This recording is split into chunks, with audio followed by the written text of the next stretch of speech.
सभी को नमस्कार। जैसा हम सभी जानते हैं, भारत की संस्कृति और उसकी बहुविध परंपराएं पुरुषार्थ बोध को केंद्र में रखकर प्रवर्तित होती हैं। साहित्य, कला, संस्कृति, ज्ञान, विज्ञान की परंपराओं के केंद्र में भी पुरुषार्थ की अभिप्सा, पुरुषार्थ प्राप्ति रहती है। साहित्य और कलाओं के क्षेत्र की जब बात करते हैं, कविता और कला, उनका पुरुषार्थ काम है। अंग्रेजी में पुरुषार्थ के लिए वैल्यू ऑफ लाइफ इस शब्द का प्रयोग किया जा सकता है और प्रत्येक शास्त्र परंपरा की, ज्ञान परंपरा की, सांस्कृतिक धारा की अभिप्सा किसी न किसी पुरुषार्थ के लिए होती है। धर्म, अर्थ, काम और मोक्ष, ये चार पुरुषार्थ माने गए। इनमें से अर्थशास्त्र के लिए अर्थ पुरुषार्थ है, धर्म के लिए तो धर्म पुरुषार्थ है ही, वेदांत आदि शास्त्रों के लिए मोक्ष पुरुषार्थ है, साहित्य और कलाओं के लिए काम पुरुषार्थ है। जो सर्जना की इच्छा, अभीप्सा, सर्जना की कामना, वही वस्तुतः काम है। उस पर मैं अनेकत्र चर्चा कर चुका हूं। जो काम का स्वरूप हमारे चिंतन में है, उसको लेकर धर्म पुरुषार्थ की उपलब्धि तो ज्ञान की साधना से हो सकती है, अर्थ पुरुषार्थ की उपलब्धि विज्ञान की साधना से हो सकती है, काम पुरुषार्थ की उपलब्धि देह की साधना से हो सकती है। उसके लिए उपकरण देह है। इसीलिए साहित्य और कलाओं में, कविता में देह, तो देह जब हम कहते हैं तो देह में निहित जो चित्त है, मन है, मस्तिष्क है, बुद्धि है, वो उसके साथ हैं, वो उसमें समाहित हैं। इनको केंद्र में रख करके कलाएं, साहित्य, कविताएं अपनी परिधियां निर्मित करती हैं और अपना प्रसार प्राप्त करती हैं। भरत मुनि ने अपने नाट्यशास्त्र में संगीत के प्रकरण में दो प्रकार की वीणाएं बतलाई। एक दारुवी वीणा, दूसरी शारीरी वीणा। दारू लकड़ी को कहते हैं, दारू से बनी हुई दारवी। काठ की वीणा, लकड़ी से बनी हुई, काष्ठ की बनी हुई वीणा दारवी वीणा है। और शारीरी वीणा शरीर की वीणा है। शारीरी वीणा से आशा यह है कि गायक अपनी काया को ही वीणा बना देता है। तब संगीत उसके रोए रोए से, उसके पोर पोर से फूटता है, संगीतमय काया हो जाती है। भरत मुनि कहते हैं कि दारवी वीणा या काष्ठ की वीणा की अपेक्षा देह की वीणा के राग अधिक मनोहर होते हैं। कामसूत्र में वात्स्यायन प्रतिक्रिया में विरत काया का वर्णन करते हुए राग शब्द का प्रयोग करते हैं। देह में राग छिड़ता है, देह के राग होते हैं, यद्यपि यह संगीत शास्त्र का राग नहीं है। राग शब्द प्रेम के अनेक प्रकारों में वर्णित है, कामसूत्र में भी, और संगीत में आता ही है, चित्रकला में रंग के अर्थ में आता है। अनेक अनुशासनों में यात्रा करता हुआ, कई कई रंगों में रंगता हुआ यह शब्द यहाँ आता है, लेकिन उसका जो मूल आशय है वह सर्वत्र बना हुआ है कि राग होना चाहिए। राग है देह को साधन बनाकर सौंदर्य की अनुभूति करना। देह साधन हो जाता है पर साध्य नहीं होता। रति का अनुभव देह के भीतर पाया गया अनुभव है, वह अपने आप में साध्य नहीं हो सकता है। इस अनुभव से गुजरकर सौंदर्य, आनंद, आनंद, स्वातंत्र्य और भव्यता की सृष्टि होनी चाहिए। इसीलिए शैव शास्त्र में इस पर विचार किया जाता है। महान दार्शनिक अभिनव गुप्त इस पर विचार करते हैं कि ये जो राग है, यह देह के राग से किस तरह से जुड़ा हुआ है। सहृदय के स्वरूप पर विचार करते हुए वे कहते ही हैं कि सहृदयता वीर्य विक्षोभात्मक होती है। सौंदर्य देह के भीतर के धातुओं को विक्षुब्ध करता है, और यह वीर्य का, देह के भीतर के धातुओं का जो केमिकल प्रोसेस है, रासायनिक प्रक्रिया है, उसका विक्षुब्ध होना ही सहृदयता है। विक्षोभ मात्र की स्थिति में चुक जाए, ऐसी सहृदयता नहीं होती। यह भी वे प्रतिपादित करते हैं, क्योंकि धातु क्षोभ की परिणतियां अनुदात्त और हीन भी हो सकती हैं, और ये परिणतियां उदात्त और भव्य भी हो सकती हैं। वे सौंदर्य की राग की सृष्टि भी कर सकती हैं, देह की वीणा को झंकृत कर सकती हैं। इनको छोड़ा नहीं जा सकता, ये मनुष्य के जीवन का एक अनिवार्य पक्ष है। जो इससे बच करके भागते हैं वे पाखंडी होते हैं। आधुनिक सभ्यता ने यह पाखंड हमें बहुत दिया। हमारी परंपरा में यह पाखंड नहीं रहा। काम पुरुषार्थ को लेकर बेबाक चर्चा की जाती रही है। देह के संबंधों को लेकर सुस्पष्ट खरी खरी चर्चा हमारे ऋषि भी करते रहे, हमारे कवि करते रहे हैं। ये जो झिझक काम की चर्चा को लेकर के की जाती बहुत है, छिपा छिपा करके की जाती है, शर्म के साथ की जाती है, लेकिन की जाती है। यह एक पाखंड है। यह झिझक और पाखंड से भरी हुई शर्म 19वीं और 20वीं शताब्दियों में जो हमारे भीतर आई, वह विशेष रूप से औपनिवेशिक शासन की देन रही और क्रिश्चियनिटी की देन रही। वहां इस तरह की शर्म है, देह को लेकर के शर्म, देह को लेकर के झिझक।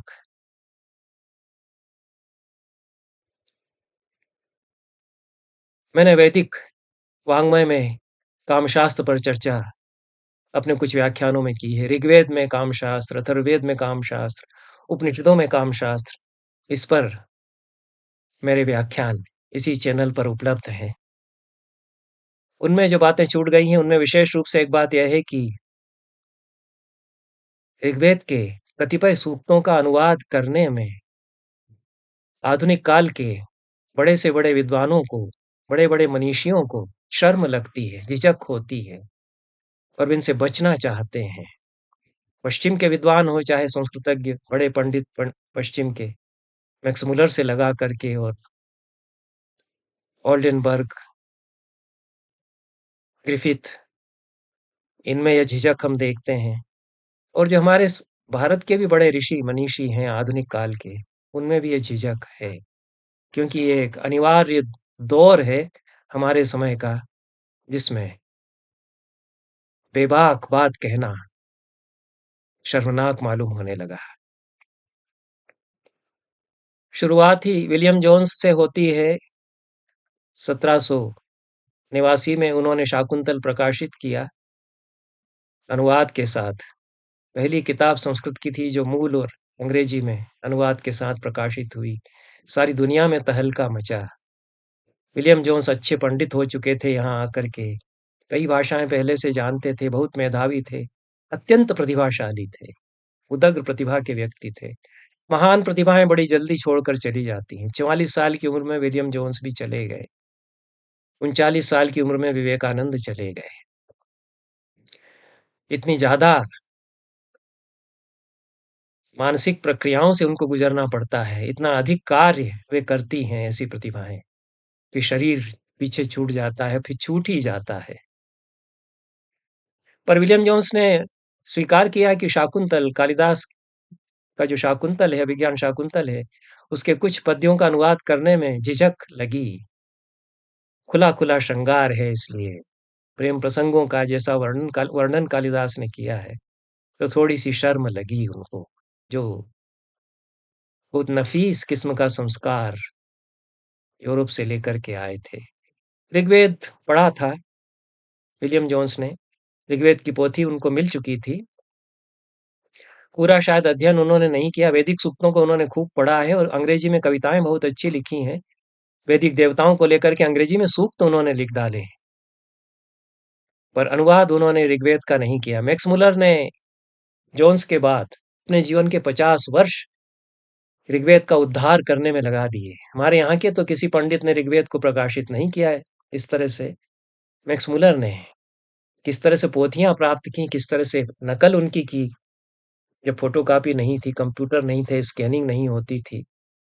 अपने गुरु के लिए एक प्रति बनाई, एक अपने लिए बनाई, फिर ऑक्सफोर्ड में जाकर के वहां से प्रतियां उनको खंगाला, पाठ मिलाए। 50 साल की मेहनत से 4 खंडों में ऋग्वेद उन्होंने प्रकाशित किया, सायण भाष्य सहित।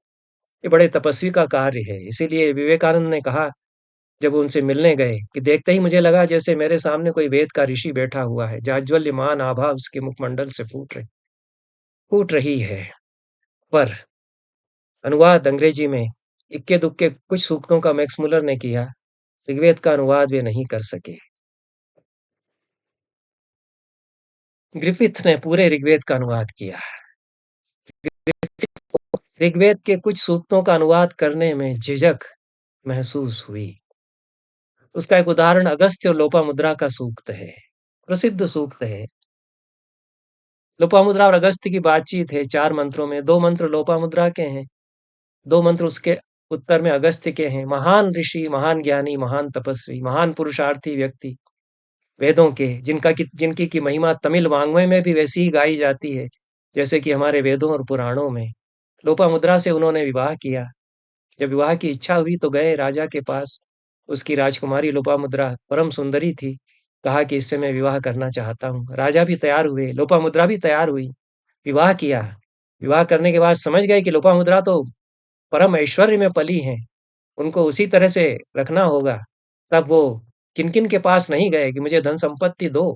जितनी धन संपत्ति मांग रहे थे कोई देने को तैयार नहीं हुआ, पर उन्होंने प्राप्त की। लोपामुद्रा को उसी तरह से रखा, ऐश्वर्य में रखा। पर लोपामुद्रा जिस तरह से रहने की अभ्यस्त थीं, कुछ समय बाद उनको लगा होगा कि कुछ उपेक्षा उनकी कर रहे हैं उनके पति, व्यस्त हो जाते हैं, उनको तो जगत का उद्धार करना है, कभी वो समुद्र पी जाते हैं, कभी वो विंध्याचल को झुका करके दक्षिण जाते हैं और वैष्णव और शैव संप्रदायों में समन्वय करते हैं, तमिल का व्याकरण बनाते हैं, वहाँ की पूरी संस्कृति को बड़ा अनुपम योगदान देते हैं। ये सब महान कार्य अगस्त्य कर रहे थे उस काल में हजारों वर्ष पहले। तो लोपामुद्रा तो साथ रहती थीं। कदाचित उनको लगा होगा कि मेरी तरफ ध्यान नहीं दे रहे हैं। तो लोपामुद्रा एक बार उनके पास जाती हैं और कुछ शिकायत करती हैं, जैसे ताना मारती हैं महिलाएँ, पत्नियाँ, नेगिंग वाइफ की तरह वो बोलती हैं। लोपामुद्रा, यह एक तरह से अभिसारिका का भी वर्णन हम पूरे भारतीय वाङ्मय में पहली अभिसारिका लोपामुद्रा को कह सकते हैं, जो अपने पति के पास जाती हैं और खुला न्योता देती हैं कि मेरी देह मेरी काया छीज रही है, तुमने उसकी तरफ ध्यान क्यों नहीं दिया? तुम उसकी तरफ ध्यान क्यों नहीं देते हैं? स्त्री पुरुष संबंधों के बेबाक उल्लेख यहाँ पर हैं। यह अगस्त्य और लोपामुद्रा का सूक्त है, ऋग्वेद में आता है। लोपामुद्रा इसमें अपनी कामना की तृप्ति के लिए अनुरोध करती हैं। ग्रिफिथ ने आशा इसका पूरा सही समझा, बहुत परिश्रम से अनुवाद किया।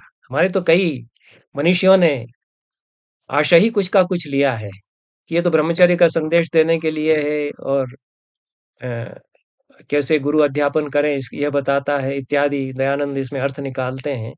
सीधे-सीधे जो निमंत्रण है अपने पति को अभिसरण करती हुई महिला का, और इसमें मिस्टिक अभिप्राय कुछ विद्वानों ने देखा, रहस्य बोध इसमें है। बर्गियन एक विद्वान है, उन्होंने कहा कि अगस्त्य दिव्य सोम के प्रतीक हैं, जिसे लोपामुद्रा ने अपने सूक्तों में प्राप्त किया है। लोपामुद्रा ऋषि का भी हैं, वो मंत्र साक्षात्कार करने वाली ऋषि हैं। ये पहले मंडल का 179वां सूक्त है ऋग्वेद में, कुल 6 इसमें मंत्र हैं। जैसा मैंने कहा, 2 लोपामुद्रा के, 2 अगस्त्य के हैं। शेष 2 मंत्र अगस्त्य के एक शिष्य ने कहे हैं। सायण अपने भाष्य में बहुत सटीक व्याख्या करते हैं। सायण 14वीं शताब्दी में वो समझ रहे हैं कि क्या है इस सूक्त में। सायण कहते हैं कि सूक्त का प्रतिपाद्य रति देवता है। वे यह भी कहते हैं कि यह अगस्त्य और लोपामुद्रा इन 2 दंपतियों का संवाद है और इसमें लोपामुद्रा अपने पति अगस्त्य को रति के लिए आमंत्रित करती हैं। इस संवाद को गलती से अगस्त्य का कोई शिष्य सुन लेता है। वो अपनी कुटिया में अंदर बातचीत कर रहे हैं। उन्हें पता नहीं बाहर द्वार पर कोई आकर के खड़ा सुन रहा है। या अन्य किसी प्रयोजन से उनका शिष्य आया होगा, दरवाजे पर खड़ा रह गया। बातचीत उसके कानों में पड़ गई। उसके मन में भी कोई ऐसी पाप भावना नहीं थी कि वह गोपन बातचीत इनकी सुने। ऐसा इस सूक्त को पढ़ते हुए लगता है। हालांकि उसे बड़ा पछतावा होता है कि ये मैंने क्या सुन लिया। लेकिन बातचीत वो अंदर कर रहे हैं तो वो खड़ा हो जाता है, एकदम से भीतर नहीं जाना चाहता। गुरु और गुरुवाइन है, कुछ बातचीत कर रहे हैं, इसलिए रुक जाता है, बातचीत सुन लेता है। इसके 6 मंत्रों को हम एक-एक करके लेंगे और क्या लोपामुद्रा कह रही हैं, क्या अगस्त्य कह रहे हैं और क्या अनुवाद दयानंद आर्य समाज की परंपरा के विद्वान गोविंद चंद पांडे और ग्रिफिथ आदि आधुनिक विद्वान इनका कर रहे हैं। वो क्यों ऐसा अनुवाद कर रहे हैं, अन्यथा क्यों कर रहे हैं, इस पर थोड़ा सा विचार हम करेंगे। ऐसे और भी सूक्त ऋग्वेद में हैं, लेकिन यह सूक्त बड़ा महत्वपूर्ण है इस दृष्टि से। लोपामुद्रा कहती हैं पहले मंत्र में, पूर्वीरहं शरदः शस्त्रमाणा दोषावस्तो ऋषिशो जरयन्ती मिनाति श्रियं जरिमा तनूनामप्यूनु पत्नीर्वृषणो जगम्युः।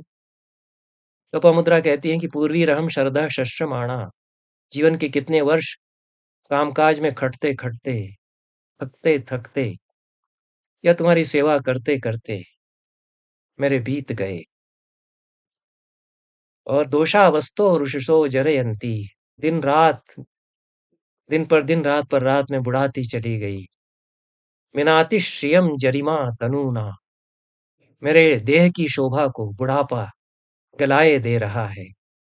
अप्यूनु पत्नीर वृषणो जगम्यु, वृषण या वीर से सींचने की क्षमता रखने वाले पुरुषों को चाहिए चाहिए कि वे अपनी पत्नियों के साथ संभोग करें। सीधे यही अर्थ होता है। शस्यमाणा शब्द आया है प्रथम पाद में, उसका सायण ने अर्थ किया है कि तुम्हारी सेवा करते करते मैं थक गई। यद्यपि सेवा शब्द इसमें आया नहीं है, पर आशय वही है। सायण इसमें यह भी जोड़ते हैं कि अब वृद्धावस्था मेरे शरीर के सौंदर्य को समाप्त करती जा रही है, पर तुम अभी तक भी मुझ पर अनुकंपा नहीं कर रहे हो, मेरी काया का उपभोग नहीं कर रहे हो। ग्रिफिथ तो जेंटलमैन की तरह से बहुत शालीन होकर के अनुवाद करते हैं, सायण को पढ़कर के अनुवाद यद्यपि करते हैं। मानते हैं कि सायण का जो भाष्य है वह प्रामाणिक है। वृषण का अनुवाद लगभग छोड़ देते हैं। वृषण तो सीधे रेतस से सिंचन के अर्थ में ही आता है, और वृषा, वृष शक्ति, ये शब्द भी उसी जैसे हॉर्स पावर एक अर्थ में मशीनी युग में शब्द आता है, उसी तरह से वृषा और वृष शक्ति शब्द आते हैं। वो सेक्सुअल पावर का अर्थ भी देते हैं। और लोपामुद्रा का जो आह्वान है अगस्त के लिए, उसमें एक तरह का ताप है, तपिश है, वो शीतल हो गई है कृपित साहब के अनुवाद में। वो कहते हैं, अच्छा अनुवाद है यद्यपि, through many autumns have I toiled and laboured at night and morn through age-inducing dawnings. Old age impairs the beauty of our bodies. Let husbands still come near unto their spouses. बात तो उन्होंने कह दी है, लेकिन जिन शब्दों में सीधे लोपामुद्रा कहती हैं, वो थोड़ा सा संवार कर, जो आधुनिक क्रिश्चियनिटी का बोध है उसके हिसाब से, आधुनिक सभ्यता का साहब का जो बोध है उसके हिसाब से उसको थोड़ा सा अपने ढंग से मोल्ड करके रूपांतरित करते हैं। कृपित प्रश्न शब्द, ये अनुवाद मेरे सामने है दयानंद सरस्वती के, जो ऋषि हैं हमारे समय के, साथ वाले कर दूसरे बड़े ऋषि हैं हमारे समय के, वेदों पर अभूतपूर्व कार्य किया जिन्होंने। गोविंद चंद पांडे का तो कहना ही क्या है, बड़े विचारक, बड़े साधक, सारस्वत साधक हैं। पर वृषण शब्द का सीधे सीधे अनुवाद करने में तीनों बचते हैं। सायण ने तो सीधे लिख ही दिया कि रेतस या वीर से सिंचन करने का आह्वान यह है। दयानंद इस मंत्र का आशय यह लेते हैं कि जैसे बाल्यावस्था को लेकर विदुषी स्त्रियों ने प्रतिदिन प्रभात समय से घर के कार्य और पति की सेवा आदि कार्य किए हैं, वैसे वैसे ही जिन्होंने ब्रह्मचर्य का पालन किया है, उन स्त्री पुरुषों को समस्त कार्यों का अनुष्ठान करना चाहिए। अब यह संदेश इससे कैसे निकलेगा कि समस्त स्त्री पुरुषों को गारहस्थ्य के कार्यों का, दायित्व का पालन करना चाहिए, अनुष्ठान करना चाहिए, पर दयानंद यह इससे आशय निकालते हैं और पति की सेवा का आशय वो निकालते हैं। सातवलेकर का अनुवाद यह है कि अनेक वर्षों तक अनेक उषाओं में काम करते हुए मैं वृद्ध होकर थक गई हूँ। ये अनुवाद सही है प्रथम चरण का। बुढ़ापा मेरे अंगों की शोभा को नष्ट कर रहा है, लेकिन अंतिम चरण में आकर के थोड़ा सा वो भी मोल्ड करते हैं। अंतिम पंक्ति उनके अनुवाद की है कि इसलिए तरुण और वीर्यवान व्यक्ति ही पत्नियों के पास जाएं। अब ये तो लोपामुद्रा इस तरह से तो नहीं कह रही है, तरुण और वीर्यवान व्यक्ति ही पतियों के पास जाएं। एक तो तरुण शब्द अपनी ओर से सातवालेकर जी ने जोड़ा है, वहां नहीं है ऐसा। और अगस्त्य भी तरुण हो ऐसा तो कदाचित नहीं ही होगा, जब लोपामुद्रा कह रही कि मैं बुढ़ाती चली जा रही हूँ। सामान्य कथन उन्होंने बना दिया। जो लोपामुद्रा विशेष कथन कर रही हैं कि तुम्हें अब मेरे पास आना चाहिए, इस आशय से वो कह रही, उसको एक संदेश उसमें से निकालते हुए कि तरुण और वीर्यवान व्यक्तियों को ही पत्नियों के पास जाना चाहिए। तो जो ताना या उपालंब है लोपामुद्रा का, वह दब जाता है। अनुवाद की समस्याओं में किस तरह से अनुवादक की दृष्टि प्रभावित करती है मूल को, यह हम देखते हैं। ये सभी ऋषिकल्प अनुवादक हैं, इसमें कोई संदेह नहीं है। और ये जो निहितार्थ है, वो आमंत्रण है कि वीर्य से सिंचन करने की क्षमता वाले पुरुषों को पत्नियों के पास जाना चाहिए। लोपामुद्रा उसमें जो कहना चाह रही वह थोड़ा-सा छिप जाता है। तब आशय बताते हुए सातवालेकर कहते हैं कि संतान प्राप्ति की इच्छा वाले पुरुषों को चाहिए कि वे तरुणावस्था में ही पत्नियों के पास जाएँ, यह तो कुछ और ही अलग बात हो जाती है। और इसमें संतति का अभिप्राय दयानंद और सातवालेकर जी के, ऋषि दयानंद और सातवालेकर जी दोनों के अनुवादों में ये अभिप्राय आ जाता है, जबकि मूल में ऐसा अभिप्राय नहीं है। लोपामुद्रा और अगस्त्य की संतान हुई थी, पर यहाँ लोपामुद्रा संतति के लिए कुछ कह रही हो, ऐसा कहीं भी आशय लगता नहीं है। दूसरे मंत्र में लोपामुद्रा कहती हैं, ये चिद्धि पूर्व ऋतसाप आसन्त्यसाकं देवेभिरवदन् ऋतानि केचिदवासुर्नह्यन्तमापुः समूनु पत्नीर्वृषभिर्जगम्युः। पहले के जो ऋषि, लोपामुद्रा कहती हैं कि पहले के जो ऋषि ऋत या सृष्टि के नियम का पालन करने वाले थे, वे देवताओं के साथ ऋत का कथन करते थे। ते चित अव असुः, ये उत्तरार्ध में कथन है। उन्होंने भी अव असु का सायण ने यही आशय लिया है कि उन्होंने भी वीर्य से अपनी पत्नियों को सींचा और नहीं अंतम आपुः, अंत प्राप्त उन्होंने नहीं किया। आशय जैसा सायण बताते हैं कि ब्रह्मचर्य का अंत उन्होंने प्राप्त नहीं किया, अर्थात आजीवन ब्रह्मचर्य का पालन उन्होंने नहीं किया। जब तक ब्रह्मचर्य आश्रम में थे तब तक ब्रह्मचारी रहे, उसके पश्चात उन्होंने गृहस्थ के कर्म का निर्वाह भी किया। तो जैसा लोपामुद्रा कहती हैं कि तेचित अवसु, उन्होंने वीर्य से अपनी पत्नियों को सींचा, अंत तक ब्रह्मचर्य का को निभाने का आग्रह उन्होंने नहीं किया। यह आशय है। समूनु पत्नीर वृषभिर्जगम्युः, वे वीर्य से सिंचन के लिए अपनी पत्नियों के पास जाते ही थे, ऐसा लोपामुद्रा कहती हैं। आशय है कि वे पत्नियां भी वृषा पतियों या वीर्य से सेचन करने की क्षमता वाले पतियों के पास जाकर समागम करती थी। अवासु में स्यति धातु है। अब उपसर्ग के साथ अब आंसू का अर्थ हो जाएगा नीचे की ओर क्षरित होना।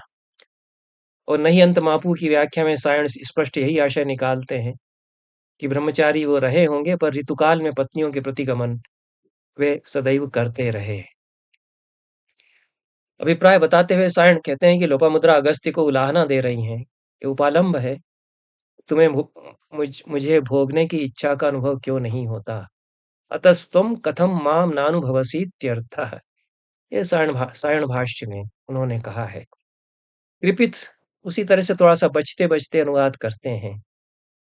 For even the men aforetime law fulfillers, रित का पालन करने वाले के लिए उन्होंने लॉ फुलफिलर्स अनुवाद किया है।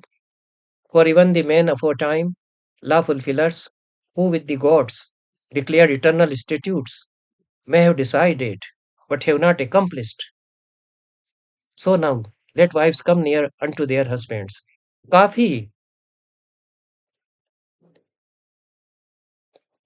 तोड़ करके अनुवाद किया है और ब्रह्मचर्य का पालन उन्होंने अंत तक नहीं किया, ऐसा स्पष्ट जो लोपामुद्रा कह रही हैं।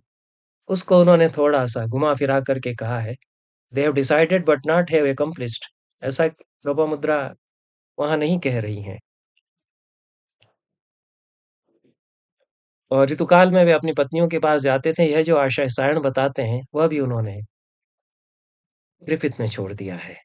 दयानंद इस मंत्र का आशय यह निकालते हैं कि सत्य व्यवहार करने वाले पहले के विद्वत जन हुए, और ऋत का अर्थ सत्य व्यवहार करने वाले इस अर्थ में इस रूप में लेते हैं, वे विद्वत जन भी अपनी पत्नियों के साथ सुखी रहे, स्त्रियां अपने पतियों के साथ ऐसे ही सुख से रहें। यह संदेश यह मंत्र देता है। ऐसा संदेश तो सीधे लोपामुद्रा नहीं दे रही हैं। सातवलेकर ने जो अनुवाद किया है उसमें वो लिखते हैं कि जो पहले के सत्य बोलने वाले ऋषि थे, वे देवताओं के प्रति सत्य बोलते थे। वे भी वीर्य सिंचन करते थे। वे भी ब्रह्मचर्य का अंत नहीं पा सके। बहुत मूल के निकट रहते हुए अनुवाद किया है। पत्नियां इन बलवान और वीर्य सिंचन में समर्थ पतियों से जाकर मिली। ये सातवलेकर का अनुवाद है, जो कि सायण के बहुत निकट है और मूल जो मंत्र है लोपामुद्रा जिसमें कह रही हैं,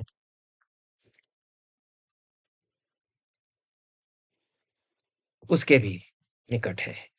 तीसरे मंत्र में लोपामुद्रा ने जो उपालंभ दिया, तीसरे और चौथे मंत्र में अगस्त्य उसका उत्तर देते हैं और उसी तरह से खुले मन से उत्तर देते हैं। कुछ अन्यथा उन्होंने नहीं लिया। बुरा मानने का तो कोई प्रश्न ही नहीं था। ये जो ताना उसने मार दिया लोपामुद्रा ने कि तुमने मेरी उपेक्षा की है और मैं तुम्हारी सेवा करते-करते थकती चली गई और बूढ़ी होती जा रही हूँ। अगस्त्य कहते हैं, नम्रशा शान्तं यदवन्ति देवा विश्वा इत्स्पृधो अभ्यश्नवाव जयावेदत्र शतनीथमाजिं यत्सम्यञ्चा मिथुनावभ्यजाव। अगस्त्य कहते हैं, नम्रशा शांतम, हे लोपामुद्रा, तुमने और मैंने जो परिश्रम किया, हम लोग जो खटते रहे, काम में अपने को खपाए रहे हम लोग, वह व्यर्थ नहीं गया। मृषा शांत हम नहीं हुए, बेकार नहीं गया हमारा परिश्रम। क्योंकि यद अवंति देवा, क्योंकि देवता रक्षा करते हैं। किनकी रक्षा करते हैं? जो श्रम करता है, जो संसार के दायित्व निभाते हुए श्रम में लगा रहता है, देवता उसकी रक्षा करते हैं। दूसरा चरण है विश्वाइत स्पृधो अभ्यश्न वाव, हमने उन सारी सेनाओं को घेर करके रखा। यही आशय सायण ने इसका निकाला है। और कौन सी सेनाएं हैं उसका आशय सायण बताते हैं, उस पर मैं आऊंगा। तीसरे चरण में कहते हैं जया वेदत्र शतनीथम आजिम, हमने उन सारी सेनाओं को घेर करके रखा और अपरिमित भोग साधन वाले संग्रामों में हमने विजय प्राप्त की। जया वेदत्र शतनीथम आजिम, शतशः भोग साधनों वाले संग्रामों में हमने विजय प्राप्त की। सायण तो सीधे सीधे यही अर्थ करते हैं कि सूरत अपने आप में एक संग्राम है, जो वात्स्यायन कामसूत्र में बहुत साफ साफ कहते ही हैं कि सूरत या स्त्री पुरुष का जो मिलन है वह युद्धात्मक होता है, संग्राम रूपी हुआ करता है। तो सायण कहते हैं कि सूरत या संभोग रूपी संग्राम में हम दोनों विजय प्राप्त करते रहे। यह ऐसा संग्राम है जिसमें कौन जीता यह किसी एक के लिए नहीं कह सकते, हम दोनों ही विजयी होते रहे। सायण आगे कहते हैं कि क्योंकि हम दोनों मिथुन बनकर इस संग्राम में एक दूसरे को जीतते रहे हैं। यह सुंदर ढंग से उन्होंने साफ साफ हालांकि कह दिया है कि अगस्त्य यह कहना चाह रहे हैं। सायण यह भी कहते हैं कि पूरे मंत्र का आशय अगस्त्य के द्वारा सूरत संग्राम के प्रति सराहना या समादर का भाव व्यक्त करने में है, जो कि कोई वेद का ऋषि या कालिदास जैसा कवि या प्राचीन विचारक कर सकता है। आधुनिक व्यक्ति तो इस तरह से नहीं कहेगा। तो यह सूरत संग्राम के प्रति एक समाशंसा अगस्त्य व्यक्त करते हैं। ग्रिफिथ साहब ने इसका अनुवाद छोड़ दिया है। उनको तो बहुत ही परेशानी हो गई इसका अनुवाद करने में। उन्होंने लैटिन में अनुवाद किया है इसका, और लैटिन में नहीं समझता। लैटिन में ही छपा हुआ है उनका जो ऋग्वेद का अनुवाद है उसमें,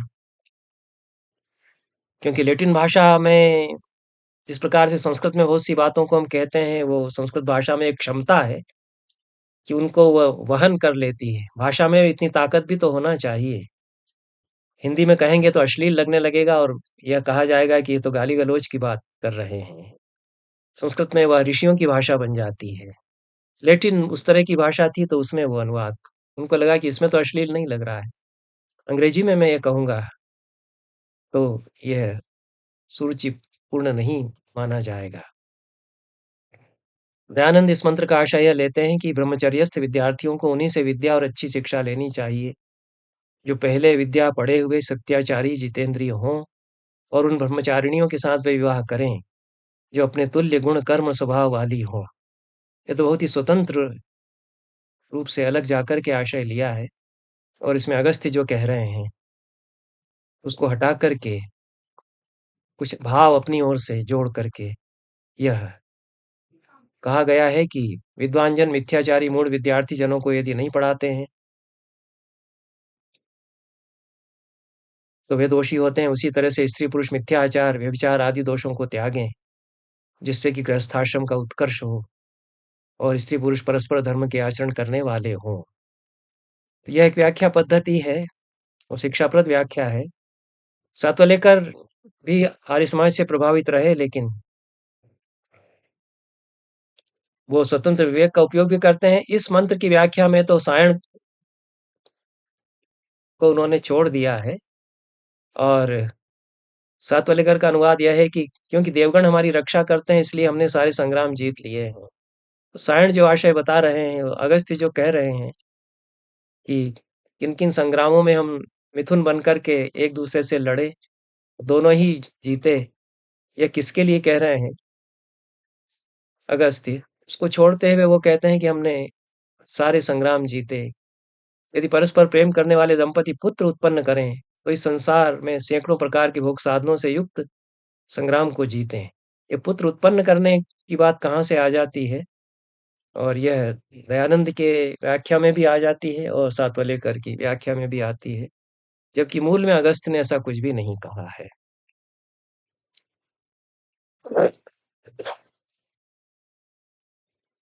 चौथे मंत्र में अगस्त्य कहते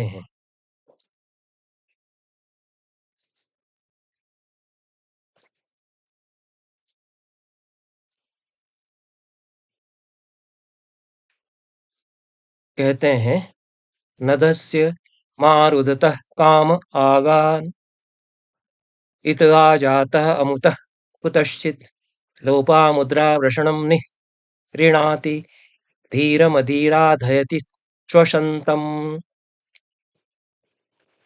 कहते हैं नदस्य मारुदतः काम आगात्।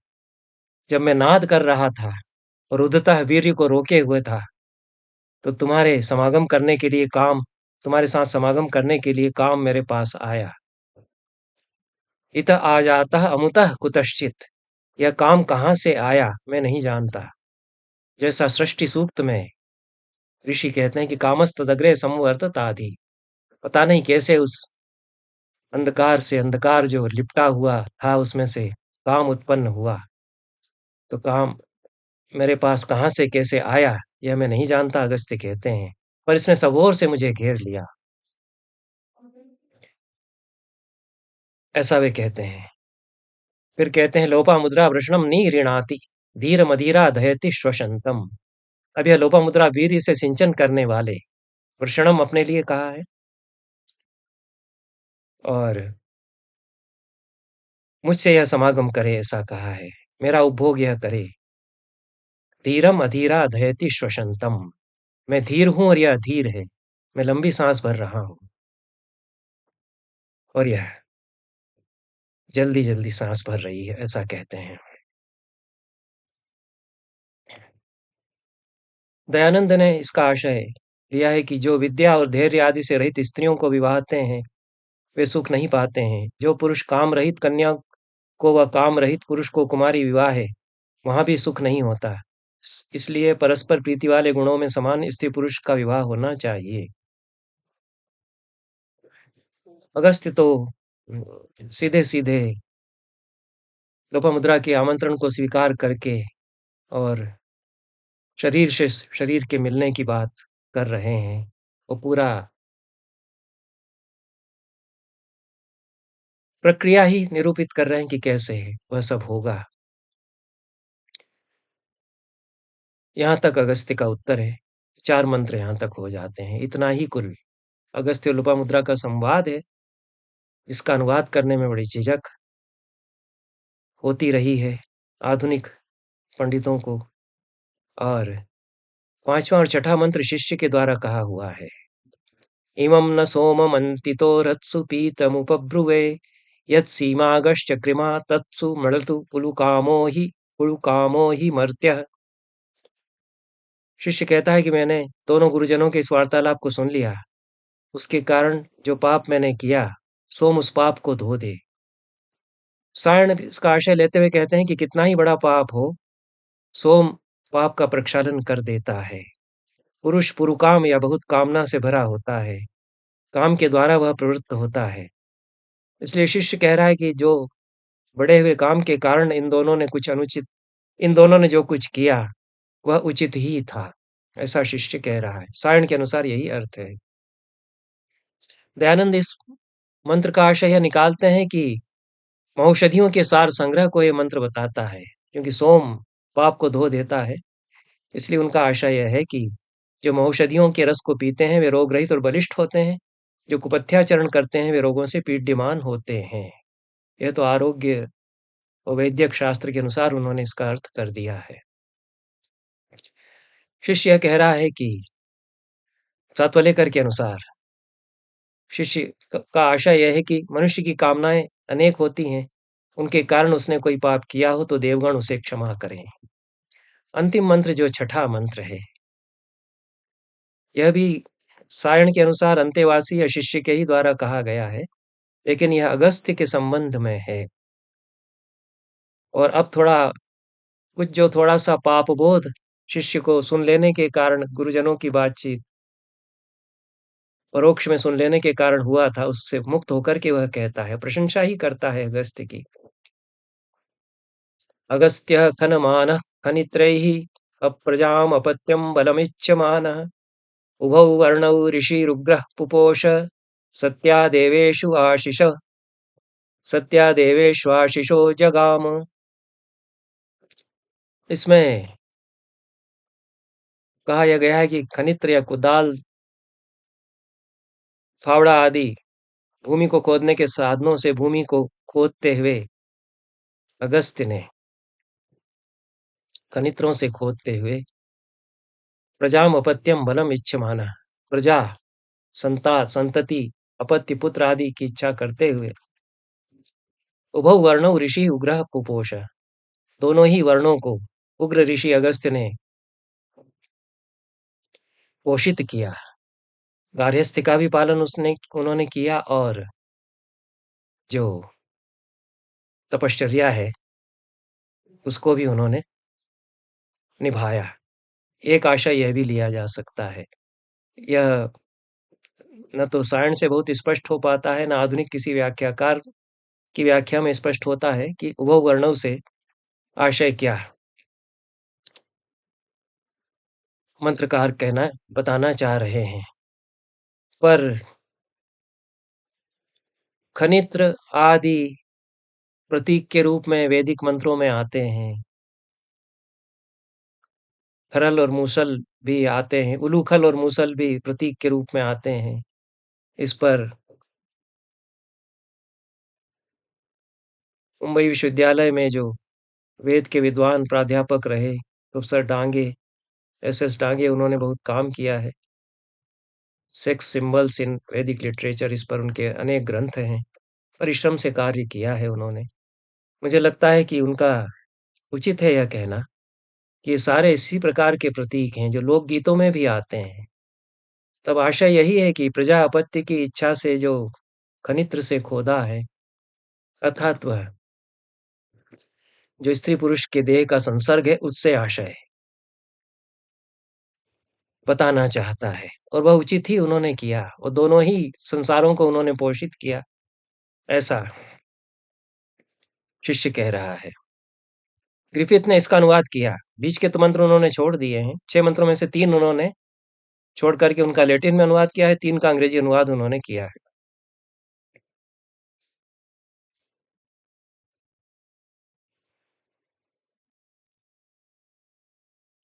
ग्रिफिथ का जो अनुवाद है इस मंत्र का, वह यह है: Agastya 10, toiling with strong endeavour, wishing for children, progeny and power, cherished a sage of mighty strength, both classes, with the gods obtained his prayers fulfillment. काफी हद तक मूल की रक्षा भी करने का प्रयास किया है। आशय बताने की आवश्यकता उन्होंने नहीं समझी है। दयानंद इसका आशय बताते हुए कहते हैं कि जैसे कृषि करने वाले अच्छे खेतों में उत्तम बीजों को बोए कर फलवान होते हैं, और जैसे धार्मिक विद्वान जन सत्य कामों को प्राप्त होते हैं, वैसे ब्रह्मचर्य से युवावस्था को प्राप्त होकर अपनी इच्छा से जो विवाह करते हैं, वे खेत में उत्तम बीज संबंधी के समान फलवान होते हैं। इस सूक्त में विदुषी स्त्री और विद्वान पुरुषों के गुणों का वर्णन किया गया है, और पिछले मंत्र के साथ इसकी यह इसी प्रकार से संगति है। सातवां लेकर इसके अनुवाद में कहते हैं कि अगस्त्य ने कुदाल से खोदते हुए उत्तम संतान की कामना की। उस वीर ऋषि ने दोनों वर्णों को पुष्ट किया और देवताओं के आशीर्वाद को प्राप्त किया।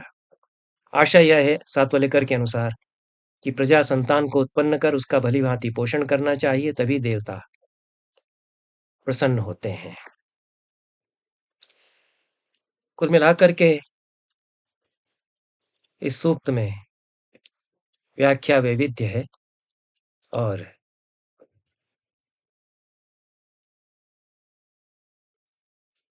अन्य भी इस प्रकार के सूक्त हैं जिनमें जो स्पष्ट अभिप्राय है, और एक वेदों में जो काम शास्त्र का प्रतिपादन है। जब हम यह मानते हैं कि वेदों में सारे ही पुरुषार्थ प्रतिपादित हैं, धर्म, अर्थ और मोक्ष तो प्रतिपादित हैं ही, तो काम को क्यों छोड़ देंगे वो ऋषि जो संपूर्ण जीवन की कामना करते हैं पूरे शतायुष्य में, और उससे बचकर के क्यों वो भागेंगे? पलायनवादी लोग ही बच करके भागते हैं उससे। ऋग्वेद के पहले मंडल का 126वां सूक्त रोमशा का सूक्त है। यह सुंदर सूक्त है, और एक अल्पवयस्क लड़की का संवाद इसमें है। इस सूक्त के संबंध में भी इसी प्रकार की विचिकित्सा या झिझक हमारे विद्वानों में रही है। इस प्रकार के सूक्तों पर अभिप्राय को देखते हुए सही समझ, परंपरा का संधान किया जाना चाहिए। बहुत बहुत धन्यवाद।